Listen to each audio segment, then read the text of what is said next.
Yo, YouTube, what's up? It's your boy, Sports and Fitness Rants, man, and I'm back with another video for you guys. Back for some more information. Please click the like button, subscribe to my channel, please. It helps me help you guys get this information out. You know, I started to do this channel because I focused mostly on the 80s and 90s basketball, that era in particular. That was the era I grew up watching, so that's the era I'm kind of, in love with, I'm not gonna lie, like I said, growing up as a child, especially in the 90s, I played baseball, basketball, I played football. Emmitt Smith was my favorite football player. I was a running back. Emmitt Smith was my favorite. Was he the best running back at that time? No, I would say Barry Sanders probably was. Michael Jordan was my favorite basketball player, but I also liked Magic Johnson. I liked Dennis Rodman. There were a lot of other players that I liked from those eras. But I started to make this channel because, unfortunately, now there seems to be a lot of I don't know like what the word I would call it. It's almost like an attack on the older generations, and like I said, I'm specifically talking about the 80s and 90s, but they are attacking people in the 60s and the 70s. But I don't understand why, in order for a player or in order for people in the media to give a player now props, they feel the need that they have to tear down the other generations or the other eras. It's weird. I've never seen this before. This was never going on in the 80s and the 90s. You never heard people denigrating the 70s, in the 80s, and I never heard people downing the 80s players in the 90s. But for some reason, you have this generation of media feels that in order for them to make an argument for a certain player, or for them to say a certain player is this great or whatever, that they need to lower the other all-time greats for that player. And what that shows me is that that player can't stand on their resume alone, that you have to lower the other players to lift them up. And this started, and I hate to say this, man, I really do, but this started with the LeBron fans, man. This is when it started. It really started with the LeBron fans, because they became haters of everyone, of everything, not LeBron. And that was a poison. It's a cancer, and it's still going on now. And that's when it started. And then it's gotten a lot more relevant because you have people like a Nick Wright and a Shannon Sharp that are on, mainstream media channels, putting out this false information, complete false information, complete lies. They're lying to you blatantly. And it's sad because no one calls this out. You'll have people sitting across from these guys and they won't call it out. And you have other clowns out there like a Jay Williams who says nonsensical things. You had this idiot out here now, JJ Redick, that it says nonsensical things. And a lot of these guys, I don't know this for a fact, but I feel like a lot of these guys have agendas now, whereas back in the day, there was no, you didn't really have that feeling that these guys had agendas, because like I said, they weren't tearing down Magic Johnson to lift up Michael Jordan. They weren't tearing down Michael Jordan to lift up Scottie Pippen. They weren't doing those things. They weren't tearing down Karl Malone to lift up Charles Barkley. They weren't tearing down Hakeem Olajuwon to lift up David Robinson. Like, they weren't doing these things, or they weren't, tearing down these players from the past. Like, they weren't saying, oh, Kareem Abdul-Jabbar is garbage. Shaq is better. Like, they weren't doing that. What they were doing was they were appreciating each player for what they brought to the table and then comparing them, amicably. There was none of that. Like I said, there wasn't this, lowering a guy to try to lift another guy, because that's not how you compare greatness. The way you compare greatness is you take your resumes and you make a logical, sensical debate as to why you feel this player is ranks, ahead of such and such player. What you don't do is you don't say, well, this guy wasn't even good. He played with all these teammates, or he had this coach, that's why he was good. Or the other teams around him, they got old, and that's the only reason. Like, you'll hear these nonsensical things like this about players. They'll say things about Kobe. They'll say things about Shaq. They'll say things about Jordan specifically. You know, like I said, they'll say things about, you know, Kareem or Oscar Robertson, or they'll crap on, like I said, some of these past guys that I don't even know much about either. But what I do know is that these guys were great when they played. So I'm not gonna say that they weren't, because I don't know that they weren't. You know, they were great. Just because I didn't see them play doesn't mean that they weren't great. But one of the things that's bothering me lately, because like I said, they're trying to rewrite history. We can't allow them to rewrite history. We cannot allow these people to rewrite history by spewing lies on the media waves, man, and telling you things that didn't happen. I watched these things happen when I was a kid, man. I watched this in my childhood. I watched these games. You can't we can't let these guys do this anymore. Like I said, they're blatantly lying. It's specifically Nick Wright and Shannon Sharp. They're just saying straight nonsensical things, man. Like I heard this guy Nick Wright say something about Michael Jordan, calling him a quitter. He said he was a quitter because he retired in 1993. Like he called him a quitter. Like that's the most crazy thing I've ever heard in my life. And he also said that Michael Jordan wasn't athletic or athletically, I don't know, something. I mean, just like I said, these things are crazy, things that we've never heard before, ever. All of a sudden now, these people are saying these things, man. And this is the platform that they have, and it's unfortunate. But one of the attacks on Michael Jordan lately has been from a lot of these, like I said, from idiots, man, from people who don't know better. They'll try to say things like, all Michael Jordan had to do was score, or Michael Jordan was just a scorer, or Michael Jordan was a ball hog. You know, they'll say things like that.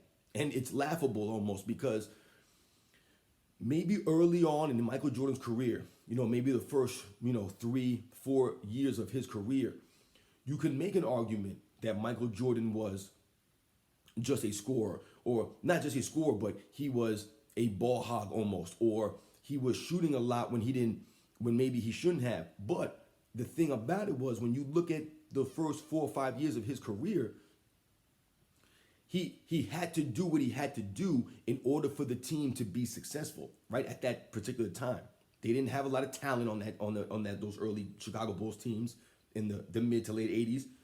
And what players he had on that team, none of them were scorers. You know, now you could make a case that Orlando Woolridge, early in his career, Michael Jordan's career, he was quote unquote a scorer. You know, he averaged 20 points a game several seasons, but the consistency wasn't there, right? And Orlando Woolridge was an up and down player. You know, we all know the rumors and things like that or whatever. But what I'm saying is that Jordan always, his entire career, even till his retirement in 1998, Michael Jordan never played with another scorer. Never did.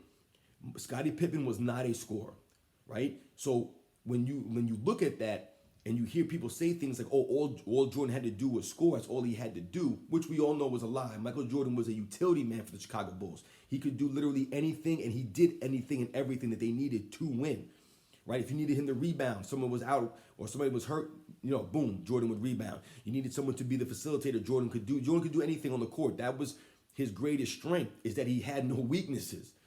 I once heard an announcer say, I was watching an old game. I think it was the 92 Eastern Conference first round against the Miami Heat or something like that. And it was, I think it was it Dick Enberg? It might have been Dick Enberg that was talking. And he said that in the broadcast, he said, that's what you want Michael Jordan to do. You want Michael Jordan to shoot the jump shot, because that's his weak point, right? And literally 2 seconds later, he clarifies that and says, when I say his weak point, I mean his least strong point. And that's the truth. That was the truth about Michael Jordan. There was no weakness. His weakest part was still a strong point, but it was just a weak, you know what I'm saying? But you have a lot of people who say things like that. Jordan was just a scorer. Michael Jordan played within a triangle system. So when the Bulls became successful, when they started playing this triangle system that was implemented by Phil Jackson and Tex Winter, you would think that would mean that Michael Jordan would have to take a back seat, which he did. Michael Jordan had to take a back seat to what he was doing previously when the triangle system was implemented. But people seem to forget that Michael Jordan basically played his entire career in that triangle system. So when they try to make it seem as if Michael Jordan was out here just chucking up shots or he was just a scorer, Michael Jordan scored within the flow of the offense. That's what made him so great.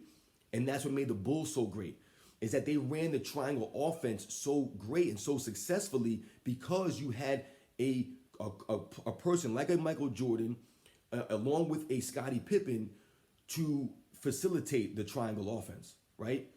And one of the things that I noticed is that when you think of, like, you would think that because Michael Jordan, quote unquote, shot the ball so much and was such a scorer mentality, or that's all he did, you know, these people will tell you that the Bulls would rank in the bottom in assists, right? You would think consistently the Bulls would be towards the bottom of the league in assists because Michael Jordan's taking 25, 30 shots a game.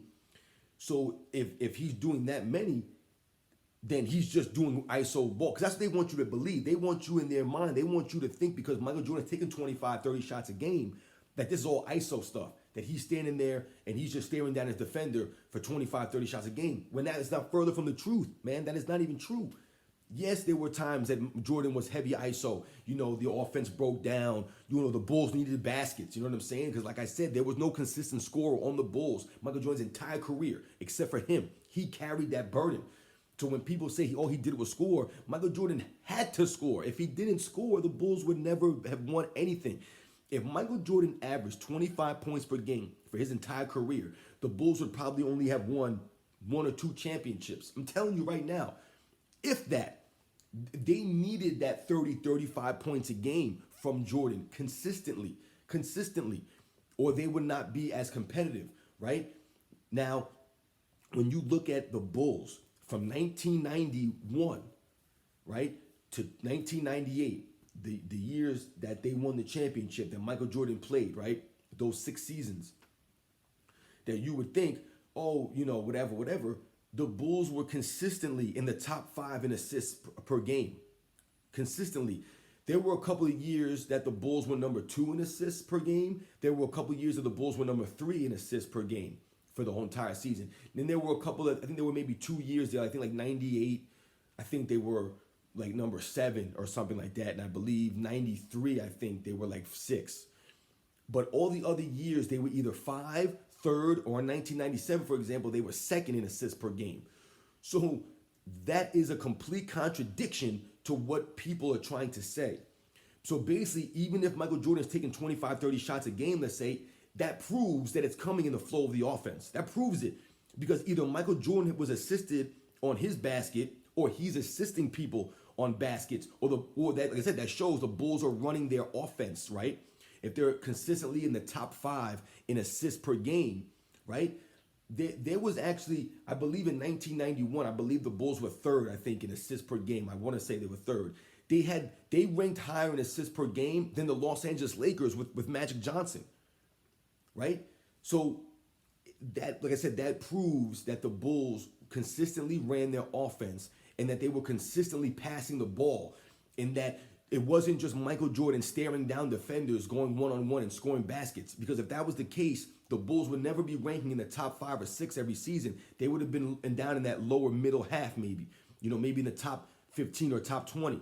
But they were consistently in the top 5, right? So when people tell you that Michael Jordan was just out there shooting, or he was playing ISO, or he was just a scorer, you tell them that, and you show them that the Bulls played the triangle offense. They played in a system. Right? So in that system, Jordan was still able to excel because that was how great he was.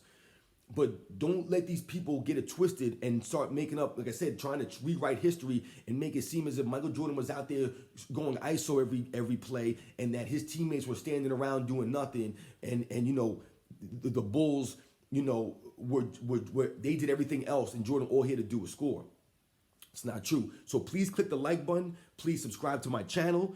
I got more information for you guys, sports and fitness rants. You guys take it easy.